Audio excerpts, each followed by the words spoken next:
vamos a profundizar en lo que es el paradigma conductivista. ¿Tienen alguna noción de este paradigma? ¿Les dice algo el nombre? ¿Han escuchado hablar de este paradigma? Profesora, que Dígame. el aprendizaje está conducido por el profesor, ¿Ya? ¿o no? O sea, todo lo que nosotros vamos, o sea, lo que se aprende está como estructurado, quizá, se ¿Ya? podría decir. Ya, acá hay dos conceptos claves que está manifestando el compañero. Uno es que va a haber una persona que va a conducir el aprendizaje y esa persona va a ser el profesor, ¿ya? Y habla también de que es estructurado, ¿ya? Cuando hablamos de estructurado es que es rígido, que no hay márgenes ni ambigüedades para ir un poquito más allá o un poquito más acá. Ya, muy bien, ya. Hay dos conceptos que el compañero manifiesta que se pueden adjudicar a este paradigma, que una persona es la que conduce y que es muy estructurado. ¿Alguna otra noción con respecto a este paradigma? ¿Alguna otra idea? Profesora, Dígame.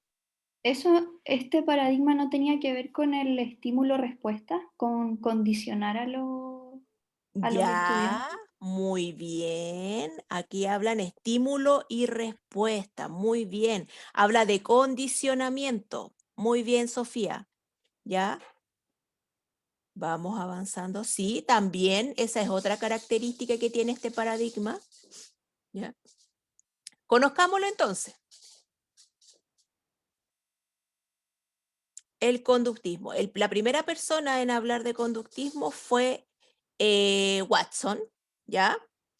Y él planteaba que no existe tal cosa como una herencia de capacidad, talento, temperamento, constitución mental y características conductuales. Dice que no existe una herencia como tal, ¿ya?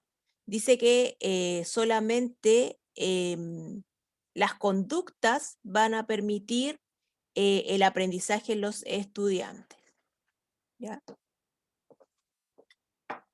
También plantea que el estudiante es una tabla rasa en la cual el profesor va a ir escribiendo, entre comillas, como el aprendizaje de este estudiante, ¿ya?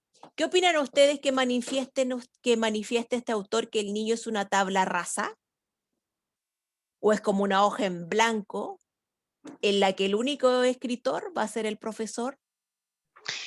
Yo no, opino lo contrario, porque los chicos vienen con muchos aprendizajes desde el hogar.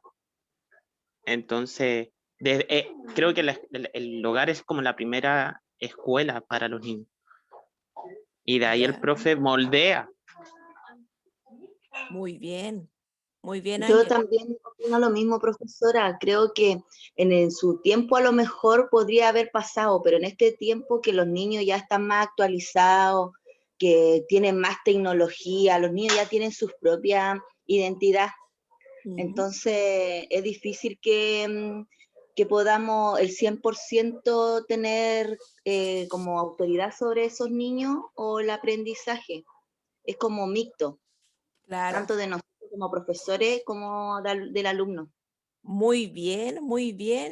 Efectivamente, la primera escuela, el primer acercamiento al proceso de enseñanza-aprendizaje que tienen los estudiantes es lo que traen para bien o para mal desde sus casas. Muy bien, estos niños, a pesar de que llegan con 4 añitos a la edad preescolar, con 6 añitos al primer ciclo básico, ¿ya? Ellos traen una mochila, traen un conocimiento que, entre comillas, es la base de la cual nosotros empezamos como profesores, ¿ya? Trae un sinnúmero de experiencias que ha vivido en esa corta edad, ¿ya? Lo mismo cuando ya llegan a la enseñanza media, ¿ya? Ellos traen un bagaje, unos más elevados, otros intermedios, otros en etapa inicial, pero hay algo, nunca un profesor parte de cero con sus estudiantes.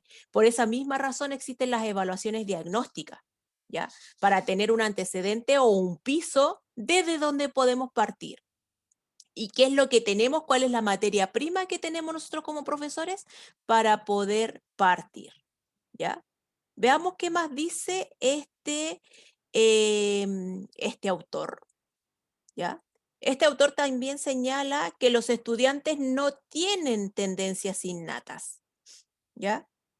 Por lo tanto, deben ser dependientes del ambiente de crianza y la forma en que los tratan sus padres y otras personas significativas en sus vidas, ¿ya?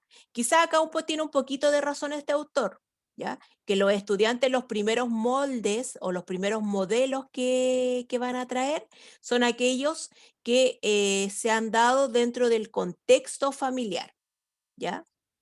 Pero también los estudiantes tienen sus tendencias innatas. Acá a lo mejor el autor no puede poner un no rotundo porque cada estudiante también tiene su personalidad, tiene su estilo de aprendizaje, tiene sus gustos y tendencias propias, ¿ya?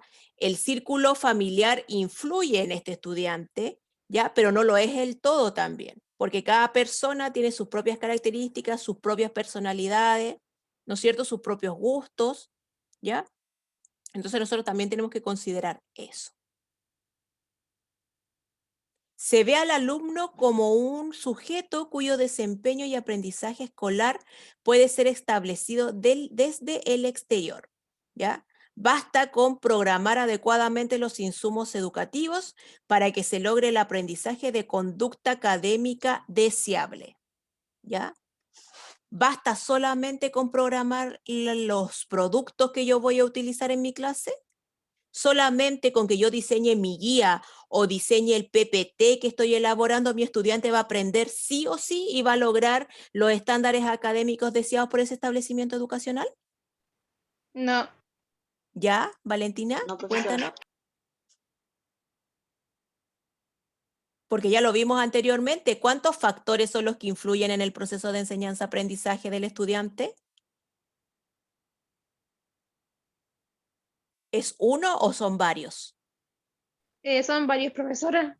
Muy bien, Valentina. Ya, no solamente con elaborar el PPT yo ya tengo lista mi clase o con elaborar mi planificación o con decir voy a ocupar esta guía con estos estudiantes o voy a trabajar este estudio de caso.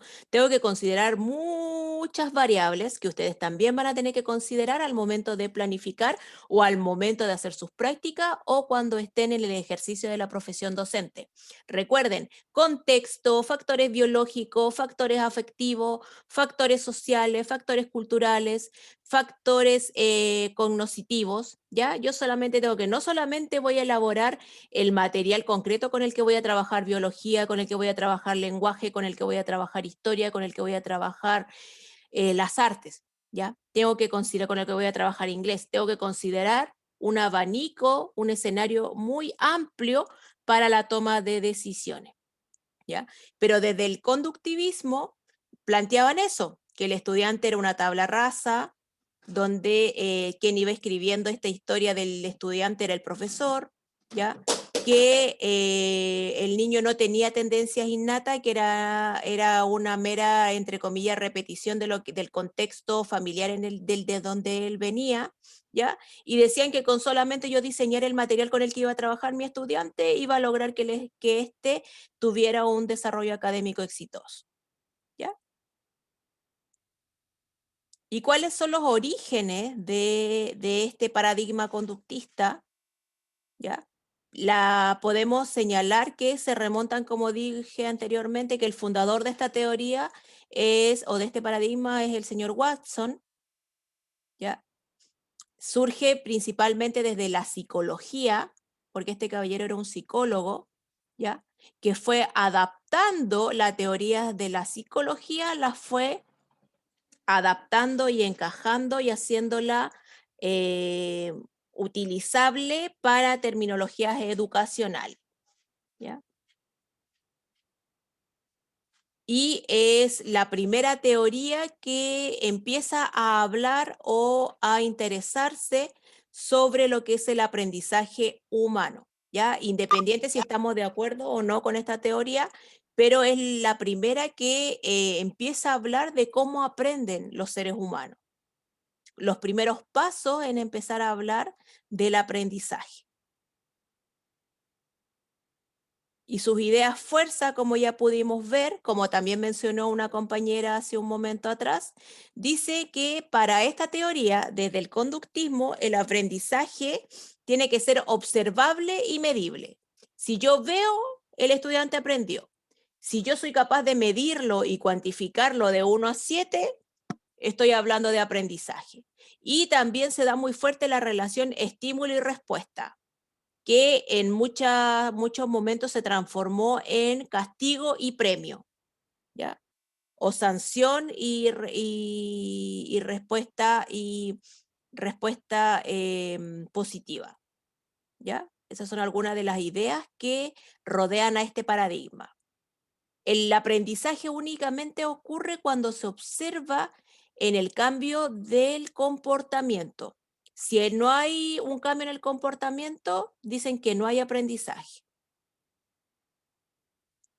El profesor es el único que puede desarrollar este plan de secuencia y lo nutre a través del reforzamiento y el control, a través de estímulos, ya sea positivos o negativos, para enseñar. Estímulo-respuesta, ¿se acuerdan eso de el castigo y el beneficio? ¿Ya? Por darles un ejemplo coloquial, el estudiante que no rendía o no mostraba las conductas observables que se esperaban en ese tiempo de él, lamentablemente se le estigmatizaba o se le caracterizaba con algo que lo hiciera avergonzarse de los demás, ¿ya? Y al estudiante que respondía a las conductas observables positivas que se esperaba de él, a lo mejor se le estimulaba con una estrellita o se le daba una pastilla, ¿ya? Y al estudiante que no lo lograba se le estigmatizaba y se le ubicaba en un lugar de la sala, los caracterizaban con estas famosas orejitas bastante peyorativas, o se le pedía que se quedara en un rincón de la sala mirando hacia la pared, ¿ya? No sé si alguno de ustedes pudo percibir en algún momento ese tipo de conductas, porque igual se han ido erradicando de las escuelas, porque no son conductas que correspondan a un establecimiento educacional, ¿ya?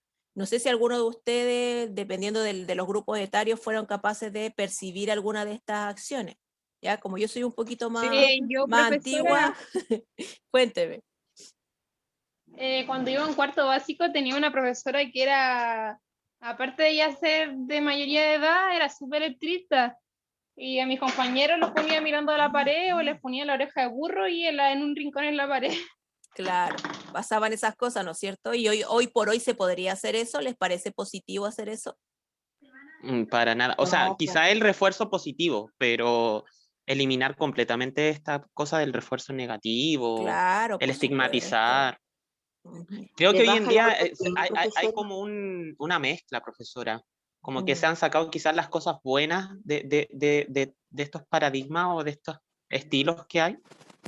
Yo siento que hoy en día de este paradigma o del conductismo queda esto del refuerzo positivo, que se ve, ¿cierto? Que tratamos de que los niños quizás modifiquen sus conductas, sobre todo cuando son desordenados, entre comillas, y como que los tratamos que, entre comillas, quizás de premiar, Claro, o entre comillas, cuando hacen claro. algo, cuando hacen algo bueno, ¿cierto? O cuando Exacto. empiezan a mostrar cambio.